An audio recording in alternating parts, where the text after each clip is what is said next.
안녕하십니까. 더불어민주당 대변인 이모경입니다.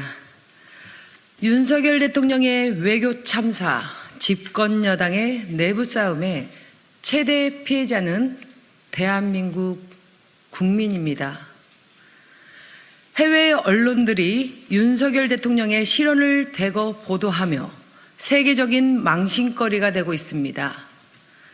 미국의 한 연방 하원 의원은 SNS에 항의하는 글을 올렸습니다. 조문 없는 조문 외교, 일본에 대한 구걸 외교, 성과 없이 혈세 낭비하는 48초 패싱 외교와 노쇼 외교, 욕설 발언까지 대한민국의 위상과 국격이 무너져 내리고 있습니다. 우리 국민께서 알던 세계 속의 대한민국이 한순간에 무너져 내리고 있습니다. 윤석열 대통령이 이번 해외 순방에서 남긴 쓰디쓴 결과입니다. 우리나라 야당에 대한 발언이었다는 대통령실의 해명은 가관입니다.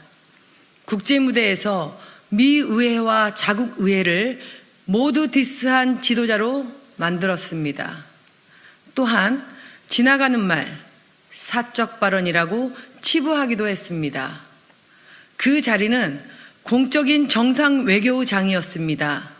지나가는 말은 없습니다. 이 와중에 정부 여당은 어떻습니까? 정권 출범 4개월이 넘도록 이준석 전 대표와 윤핵관끼리 당권을 놓고 이전 투구를 일삼고 있습니다.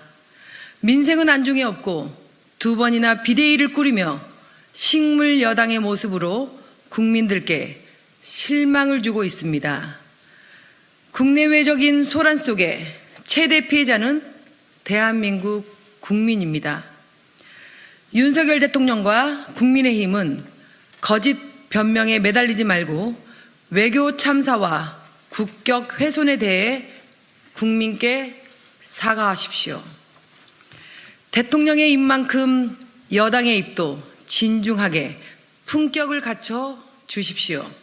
또한 총체적 외교 무능에 대해서 박진 외교부 장관을 포함한 외교 라인을 전면 쇄신하십시오. 다시 20%대로 주저앉은 대통령 지지율, 대대적인 인사 쇄신을 단행하십시오. 대통령 지지율이 다시 20%대로 내려앉았습니다.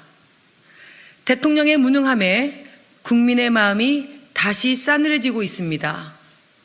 이번 지지율 추락에는 영빈관 신축 계획이 영향을 미쳤지만 해외 순방에서 드러난 총체적 외교 무능도 영향을 끼쳤을 것입니다. 하지만 이번 조사에는 대통령의 실언 파문은 포함되지 않았습니다. 대통령이 이번 순방을 마치고 빈손으로 돌아오신다면 더욱 떨어질 수도 있습니다. 외국 방문을 다녀오면 국정 지지도가 오르던 전임 대통령과 달리 오히려 윤석열 대통령은 지지도가 내려가고 있습니다. 윤석열 대통령은 취임 초부터 최고의 인사들을 구성했다고 자신했지만 국민께서 보는 윤석열 정부는 최악의 라인업으로 구성된 오합 지졸팀입니다. 윤석열 대통령께 고합니다. 더 늦기 전에 뼈를 깎는 심정으로 전방위적인 인사 쇄신과 국정기조 전환을 단행하십시오.